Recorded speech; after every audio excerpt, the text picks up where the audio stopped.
स्वागत है मैम आपका हमारे चैनल में। बहुत बहुत धन्यवाद। एक बार अपना परिचय हमारे दर्शकों को दीजिए। मैं शीला मिश्रा, प्रधान शिक्षिका, प्राथमिक विद्यालय लक्ष्मीपुर से हूँ। शुरुआत से बताइए, जो आपकी शिक्षा कहाँ से है? मेरी प्रारंभिक शिक्षा तो 1 to 6 तक वेस्ट बंगाल में हुई। उसके बाद फिर मैं ज्ञान भारती में फिर 6 से 10 तक ज्ञान भारती से पढ़ी, ज्ञान भारती पब्लिक स्कूल दरभंगा।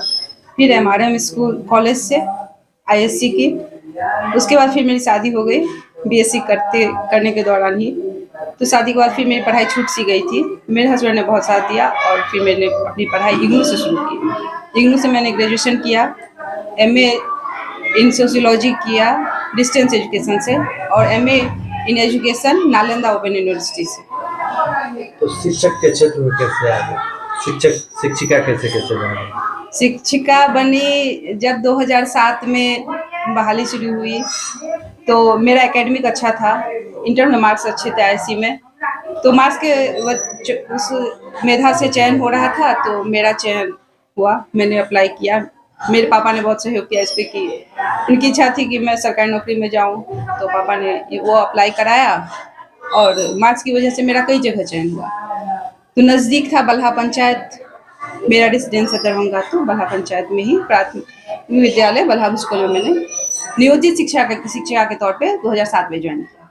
जब आपने योगदान दिया तो वहाँ पे विद्यालय की क्या स्थिति थी जब आप गए? मेरे पूर्व के विद्यालय वहाँ की स्थिति अनुसूचित टोला, वहाँ भी दिक्कतें थी, बहुत दिक्कतें थी। लेकिन फिर धीरे धीरे एक अंदर में ललक थी कि बच्चों के प्रति कुछ करूं। तो वो करते करते फिर अनुसूचित जगह थी। 2007 के बाद ही अब जब चुनाव में के बाद बदलाव हुआ, मुख्यमंत्री नए आए, तो फिर बदलाव की दिशा बदल गई। उस बदलाव के दौरान ही अनुसूचित जातियों पहले वो थोड़ा दबे हुए थे, उनमें भी जागरूकता फैली। जागरूकता फैलाने में बहुत टाइम लगा, 10 तक तो इसी क्रम में फिर ठीक हो गया। वहाँ भी बच्चे आ रहे हैं, अभी भी वहाँ आप जाइएगा तो उस विद्यालय में बहुत योगदान है मेरा, और सारे गांव के लोग कहेंगे आपको कि वहाँ विद्यालय अच्छा चल रहा है। प्रधान शिक्षिका है, BPSC के थ्रू है, तो कितना सम्मान मिलता है? क्योंकि पहले लोग कहते होंगे ये तो ऐसी आ गए, मुखिया जी का बाल है। हाँ। कितना इज्जत कितना बढ़ा है?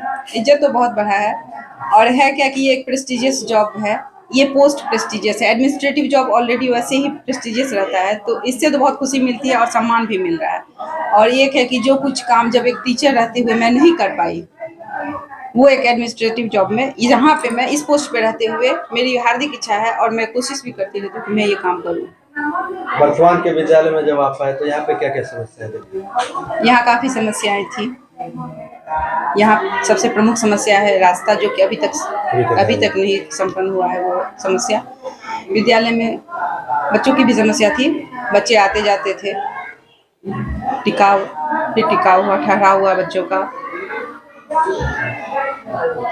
लाइट थी, बाकी पंखा वगैरह था, लेकिन बच्चों 2 रूम है चूंकि, तो गर्मी में बच्चों को दिक्कत होता था, फिर लाइट वगैरह लगवाए। फिर जो भी समस्याएं थी धीरे धीरे करके मैंने सबका समाधान किया। एक समस्या अभी फिलहाल वो वर्तमान में है ही सड़क का। सरकार से उम्मीद है अगर सरकार और पंचायत सहयोग करे तो वो भी हो जाएगा।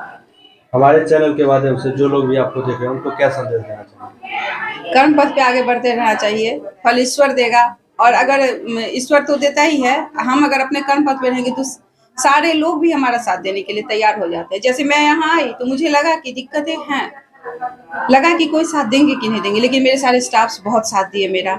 उसके अनुसार ग्रामीण भी साथ दे रहे हैं, अभी भी दे रहे हैं, बहुत सहयोग कर रहे हैं, क्योंकि किसी भी सफलता के पीछे सबका सहयोग रहता है। तो यहाँ सबका सहयोग हमको मिल रहा है। आपसे बात करने के लिए आपका धन्यवाद।